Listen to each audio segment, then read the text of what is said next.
이게 트럼프의 제가 보기에는 2020년 4단계 전략입니다. 이게 2019년 12월 그러니까 탄핵 때부터 그러니까 하원에서의 민주당 탄핵서부터 2020년까지의 4단계 전략이에요. 이게 자 그러면 이게 어디서 증조가 드러나냐? 이 정도 큰 일을 벌이려면 컨센서스 빌딩이 필요하다고요. 합의를 만들어가는 거. 그 시그널이 여기저기서 다 읽히는 거예요.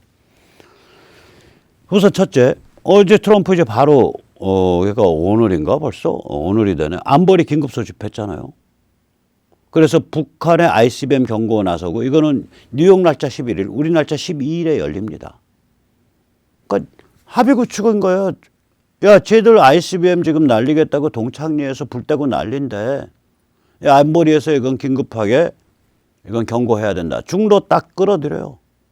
유엔 깃발로 북한 들어갈 때요. 미국 딱 이렇게 합니다. 안보리 긴급 소집해서 유엔 깃발로 북한 들어가는데 이 유엔 사령부의 유엔군에 러시아, 중국 와라 참전해라. 그래서 북한 해방을 같이 하자. 이러고서 딱 손발을 묶어버린다고요. 이게 어떡할 텐데 중국이. 방법이 없어요. 방법이. 그렇게 된 거예요. 왜 이렇게 될 수 있냐. 미중 전쟁을 통해서 중국을 무력화시켜서 중국 완전히 냉동시켜놨잖아요. 겁이 나가지고 중국이 어떻게 거기에 개기냐고. 개길 방법이 없어요. 또 합의 구축 중 야스퍼 국방장관 하는 말 보세요. 북한 말이에요. 그 제일 좋은 방법은 외교적으로 해결하는 건데 안 되면 뭐 군사력 써야죠. 어떻게 해요. 우리는 언제든지 군사력 쓸 준비되어 있습니다. 이런 말을 한단 말이에요. 국방장관이. 바로 이런 말 잘 안 꺼내는 것 때문에 매티스를 날린 거 아니에요. 매티스는 미국 군사력의 초점을 여전히 중동에 묶어놓자라는 식으로 개기다가 날아간 거 아니에요. 트럼프 진영 입장은 뭐냐면 야 중동 거기 미국이 큰 틀로 떡떡떡떡 박아놓고 프레임에서 딱 그 병풍 서주고 있으면 지들끼리 치고받으면서 거기 자기들끼리 어떤 방식이든지 질서 잡혀 이렇게 말한 거고.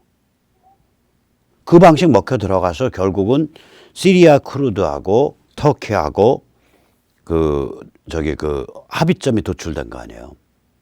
그 다음에 잡음 없잖아요. 그때 그거 쿠르드 뭐 미국 저 배은망덕한 놈들 동맹을 쓰고 헌식자처럼 버렸다라고 질질 짰던 우파 유튜버 질질 짠 조중동 다 뭔 소리 하고 있어 지금. 둘 중에 하나 해야 될 거 아니에요. 그때 잘못 봤습니다 하든지 아니면 지금도 질질 짜든지. 둘 다 안 하면 뭐 하는 거예요? 말이 안 돼, 사람들이. 자, 그러면 이제 그렇게 해서 그게 먹혀 들어간 증거 또 어디서 나왔냐? 제가 어저께 말씀드렸는데 엊그저께 며칠 전에 그 중국계 프린스턴에서 고대 페르시아가 이란입니다, 지금. 고대 페르시아 역사 전공한 사람이 이란에 연구하러 갔다가 오바마 때 그때부터 미국 간첩이라고 해서 잡혀갖고 지금까지 뭐 한 4, 5년 잡혀 있었어요. 그걸 이란이 슬그머니 풀어줬잖아요. 며칠 전에. 이란도 꼴이 이제 딱 말아서 사타구니 사이로 집어넣은 거예요. 아, 형님, 저희 안개 깊게 어떻게 좀 다시 저희 경제 제재 좀 풀어주시고 어떻게 좀 해볼 길 없을까요? 하고 이제 올리브가지 흔든 거예요. 트럼프한테. 에스포의 이런 발언. 아, 북한 문제 제일 좋기는 외교로 푸는 거죠. 그거야 뭐 그냥 다 하시는 바 아닙니까? 그런데 외교로 안 풀릴 때 어떡할 겁니까? 아, 무력 쓸 수밖에 더 없잖아요. 아, 근데 참고로 말씀드리면 제가 국방장관으로서 말씀드리면 미국은 언제든지 무력 쓸 준비되어 있습니다. 얼마나 살벌한 얘기예요. 이런 얘기를 공공연하게 한단 말이에요. 그러니까 이제 트럼프가 이제 지난 일요일 날, 일요일 날, 우리 시간으로 월요일 날 아침에, 엊그저께 아침에 띄운 트위터죠. 너 모든 거 다 잃을 거다. 모든 거 다 잃을 거다. 그러니까 북한은 또 김영철인가 걔는 잃을 거 없다라고 깨깨거리고 그 다음에 북한의 그 뭐 조선중앙 무슨 통신인가 뭔가 저는 이름 잘 헷갈려요. 거기서는 아무튼 조선일보는 아니고 조선짠 들어가요. 거기서는 트럼프에 대해서 극언을 하죠. 겁대가리 없고 변덕스러운 꼰대다.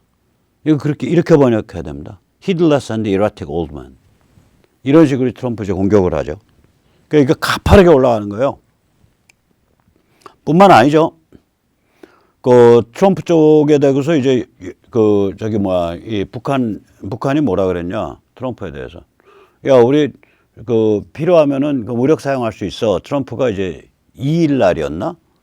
2일 날 그 런던에서 그니까 나토 정상회담 때 그 회담에서 트럼프가 우선 당장 해마다 150조 얻어내는 데 성공했고요. 그러니까 1,300억 달러 해마다 그 부담 더 시켰어요. 유럽 국가들한테. 그리고 앞으로 3년에 걸쳐서 그거를 5,300억 달러 우리로 치면 600조 원까지 더 올려가는 걸로 합의를 했다고요. 해마다. 처음에 130조 원에서 시작해서 600조 원까지 올려가는 걸로 그런 무시무시한 회의였어요. 그 나토 정상회의가. 거기서 트럼프가 그렇게 말을 하잖아요. 나는 김정은이가 저 비핵화 약속 그 지켜야 된다고 생각한다. 만약에 지키지 않는다면 우리가 지금 세계 최강의 군사력, 그러니까 the strongest force in our history일 거예요. 그러니까 우리가 미국 역사상 최강의 군사력을 갖고 있고, 그리고 전 세계의 그 압도적으로 1등인 군사력을 갖고 있는데 나는 그거 쓰기 원하지 않지만 만약 피할 수 없다면 쓸 수 있다. 그 말을 했다고요. 그게 우리가 장소를 주목해야 됩니다. 런던에 나토 정상회담이 열린 자리에서 했단 말이에요. 그게 뭐냐면 나토 국가들한테 야, 유엔군 깃발 들고 북한 접수하러 갈 때 당신들도 와. 그래서 여기서 한번 결판 내자, 중국이랑. 그거를 시그널에 올린 거예요. 자, 상황이 이쯤 되니까 그 김병준 씨도 이제 감을 잡은 것 같아요. 근데 이 양반 좀 뭐 저보다 더 질르더만. 이 양반이 노무현 정부 때 정책기획수석을 했죠. 그리고 2018년 자유한국당 비대위원장을 했고 지금도 아마 자유한국당 당적 갖고 있고 아마 이번 총선에 오늘 보도 보니까 수도권이나 이런 좀 만만치 않은데 맡겨주면 나오겠다 뭐 이런 말을 했더라고요. 이 사람이 어저께 9일 날 페이스북에서 신형 독재를 향한 반역사적 행보 그 누구도 따라갈 이유 없다라는 제목으로 장문의 글을 썼어요. 근데 그 내용이 뭐냐? 문재인 정부는 12월 중에 끝장난다예요. 어디서 뉴스를 받았는지 모르겠어. 저는 감히 12월 중에 끝장난다는 아니에요. 저는 북한이 아마 내년 1월에서 내년 봄 언저리 사이에서 끝장날 것 같은데, 문재인 정부가 언제 끝장날지 모르겠어, 사실. 물론 북한이 끝장나면 그 후폭풍으로 여기도 작살나죠. 근데 뭐 북한 얘기 없이 느닷없이 문재인 정부가 12월 중에 끝장난다. 나 이 양반 여기 나보다 훨씬 세게 질르네. 오늘 보고. 어쨌거나 그렇게 질르시더라고. 그러면서 이제 공수처는 이건 제 용어입니다. 유사전체주의, 신형 독재를 구축하기 위한 악법이다. 그러니까 이 사람 얘기는 공수처는 신형 독재를 구축하기 위한 악법이다. 그 다음에 또 살벌하게 질러요. 국회의원은 공수처를 통과시킬 거냐. 만약 그렇다면 국회의원 당신들은 역사에 단두대서 목이 잘릴 거다. 야, 엄청 세게 질르더라고요. 단두대에서 목 잘리는 얘기까지 했어, 이제. 물론 비유적으로 역사에 단두대니까. 그건 물리적 단두대가 아니라. 이런 지경까지 왔습니다. 지금 상황이. 아마 제 생각에도 이게 가파르게 미국, 중국 또 미국, 북한 사이의 그런 승부내기가 이제 가파르게 최종 국면에 들어감에 따라 국내에서도 가파르게 최종 국면에 들어가고 있다고 보입니다. 예, 이렇게 가파르게 진행되다 보니까 쟤들도 거의 막갑합니다. 이제 제가 보기에는 연동형 비례대표도 막 저지르고 참 어저께 드린 말씀 중에 좀 오류가 있었어요. 제가 어저께 드린 연동형 비례대표는 이제 비례대표의 총수를 한 6, 70석으로 늘리고 저거를 한 240석 지역구를 그래서 지역구 조정이 있는 걸로 제가 드렸는데 그걸 전제로 해서 요새 이제 말 나오는 거 보니까 이제 지역구 250석 그대로 두고 이제 비례대표 250석을 그 안에서 연동형을 몇 퍼센트 반영할 거냐 가지고 1+4 사이에서 얘기가 되는 모양이에요. 그러니까 또 정의당 같은 데는 입이 대빨만큼 나오죠. 그럼 전체 비례대표 비례대표 왁구가 늘어나야 자기들이 유리한데 비례대표 왁구는 그대로 두고 거기서 연동형을 몇 프로 하냐 하니까 이제 정의당은 이제 입이 반급 튀어나온 상태고요. 아무튼 자기들 간에도 지금 뭐 계산이 복잡한 것 같아요. 그래서 역시 우리는 그냥 원칙적으로 이건 연동형 비례대표는 대통령제랑 안 맞는다. 이거 군소정당에서 1+ 뭐 알파 해갖고 범여권 블록 구성하려는 그런 음모다. 그리고 이제 공수처는 이건 비밀 경찰, 비밀 검찰을 만들기 위한 전체주의 악법이다. 그 얘기를 계속 공격을 해야 될 것 같습니다. 그런 와중에 지금 어떤 상태냐? 오늘이 이제 12월 10일이죠. 본회의에서 저기 그 예산안이 서로 조정이 안 되는 모양이에요. 그러니까 또 1+4로 그냥 예산 밀어붙이겠다고 지금 1+4 그 민주당이랑 그 범여권 군소 민주당에 이제 빨대 받고서 같이 가고 있는 군소 정당들 모여가지고 또 머리를 맞대고 쑥덕거리기 시작한 모양입니다. 문제는 뭐냐? 이 자유한국당이 지금 효과적인 방어 수단이 없어요. 뭐 수정안을 내서 방어한다, 뭐 필리버스터로 방어한다 그런데 이게 전부 이제 국회법 조항 해석 문제거든요.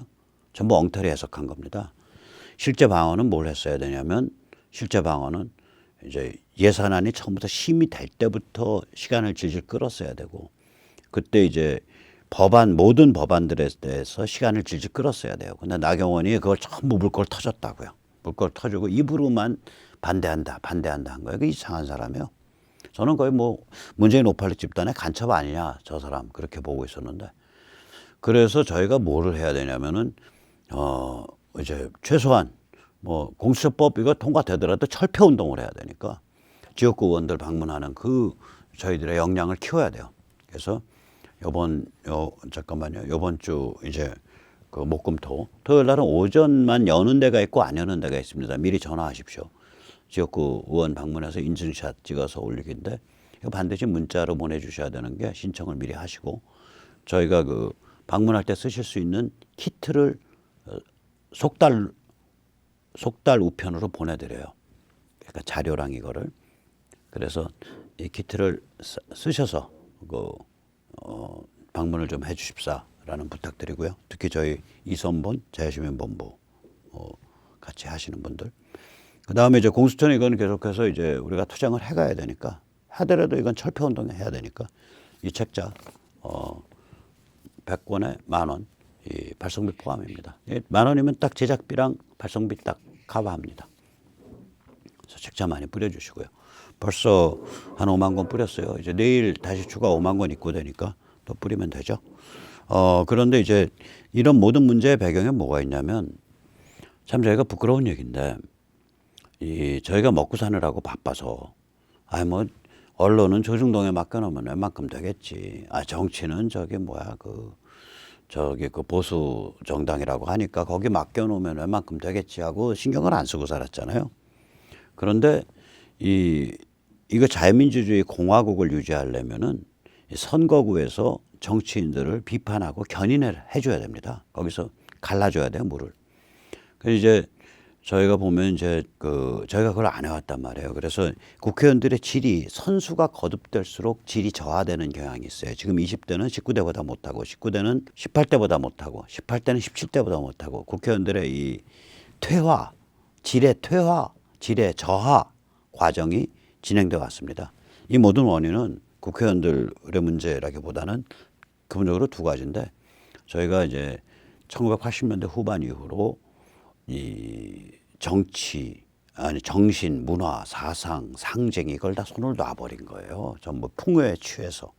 그게 제일 큰 문제고 두 번째 문제는 뭐냐면은 그거랑 또 맞물려 있는 문제인데 저희가 그 이후로 신경을 안 쓴 거. 그래서 이 두 가지 문제 때문에 완전히 이제 뭐 저희 마음대로 이렇게 정치권이 하루아침에 물갈이 되고 뭐 완전히 새로 탄생되고 이럴 수가 없어요. 저절로. 그럴 만한 사람도 많지도 않고 뭐 요새 청년들이 뭐 기성세대 찜쪄 먹을 정도로 장사꾼 근성이 있는데 박근혜 묻고 가자라는 거 제일 먼저 열심히 떠든 건 청년 이른바 우파 유튜버들이에요. 그래서 닭대가리 합창단이라는 이름까지 붙었잖아. 청년들이 더 무섭다니까요. 이것들이 그냥 털도 안 뽑고 널로 먹으려고 그래요. 나 젊었어. 나 개념이야. 나 세련됐잖아. 나 틀딱 아니야. 그러니까 나한테 정치 배지도 주고 저기 도의원도 주고 지방원도 줘야지. 이거예요. 뭐 이런 것들이 있어. 젊었으면 젊은이답게 패기 있게 진실을 옹호하고 헌신적이어야지. 그건 하나도 안 하고. 황당하다니까요, 이거. 그래서 그렇게 물갈이도 뭐 그렇게 쉽지 않아요. 한 2, 30명이라도 저희가 말이 통할 수 있는 사람 발굴해서 집어넣는 거 그것도 어렵습니다, 사실. 그 발굴도 어렵고 집어넣기도 어렵고 둘 다 어려워요. 그래서 이제 제일 저희가 열심히 해야 될 건 결국 뭐냐? 이 지역 활동과 지역 조직 활동입니다. 이 다른 지역에 계신 분들도 열심히 해주시면 좋지만 특히 수도권 또 충청 중앙권 여기가 완전히 왔다 갔다 하는데요. 그러니까 그 격전지라고요. 이런 데서는요. 그 선거구에 사시는 분들 한 100명씩만 모이면은 국회의원을 잡아 흔듭니다. 버르장머리를 가르칠 수가 있어요. 당락을 결정한다고 이게. 그래서 이 국회의원들한테 가치와 원칙을 가르칠 수가 있어요. 이걸 이제 영어로는 커뮤니티 오가니제이션 활동이라 그러거든요. 그러니까 지역 공동체 조직 활동, 커뮤니티 오가나이징이라 그러는데 이게 이제 미국에서는 이제 좌파가 쓰던 방식이에요. 근데 여기서는 이걸 좌파가 안 썼어요. 여기 좌파들 보세요. 커뮤니티 오가나이징을 한 게 아닙니다. 여기 좌파들은 전부 어디 그 먹거리 있는 데 가서 이익 집단으로 빨대를 받고 기반을 구축했어요. 노조, 교사 조직, 교수 조직, 그 다음에 무슨 환경, 거기 기업 얼러가지고 삥 뜯는 거, 그 다음에 저기 뭐 지자체 같은 데 가서 컨설팅하고 가서 용역해 주는 거, 이런 걸로 해서 빨대를 다 박았다고. 이게 왜 그러냐? 살아있는 지역 활동을 하면요, 자생성이 생겨요. 이거를 평양이 싫어했던 거예요. 수십 년 동안. 해방 이후 한 번도. 6.25 이후 한 번도. 이걸 좋아한 적이 없어요. 그래서 얘들은 뼛속 깊이 그 이익 집단으로 모이고 돈 있는 거, 거기에로 완전히 이게 뿌리가 박혀 있는 거예요. 그래서 얘들은 지역 활동과 이거 안 합니다. 못 합니다. 가르쳐줘도 무슨 소리인지도 모르고 알아도 할 놈이 없어요. 우리는 근데 뜨겁잖아요. 우리는 머리가 돌아가고. 그래서 이게 우리만 할 수 있는 게임입니다. 이 게임을 펼치는 순간 쟤들은 하루아침에 폭망합니다. 제 말 믿으십시오. 그래서 야, 대한민국 망할 것 같다라고 생각하시는 분은 꼭 지역 활동에 나서 주셔야 돼요. 지금 이걸 표방하고 있는 단체는, 그리고 그걸 서포트를 뭐 조금이라도 할 수 있는 단체는 저희 지금 현재로선 유감스럽게도 저희 자유시민본부밖에 없습니다. 문의 전화해 주십시오. 010-3330-1142입니다. 또 문자 남겨주세요. 그러면 저희가 바로 콜백을 드립니다. 자, 오늘 여기까지 모셨습니다. 뭐 잘 될 거예요. 최선을 다해서 하다 보면 좋은 결과가 있을 겁니다. 좀 답답하고 좌절스럽더라도 기운 내셔서 하시고요. 비타민C 많이 먹으시고요. 환절기라 감기도 그렇고 또 그다음에 겨울철 미세먼지도 있고 하니까 같이 기운 내서 하시죠. 네, 오늘 여기까지 모시겠습니다. 감사합니다.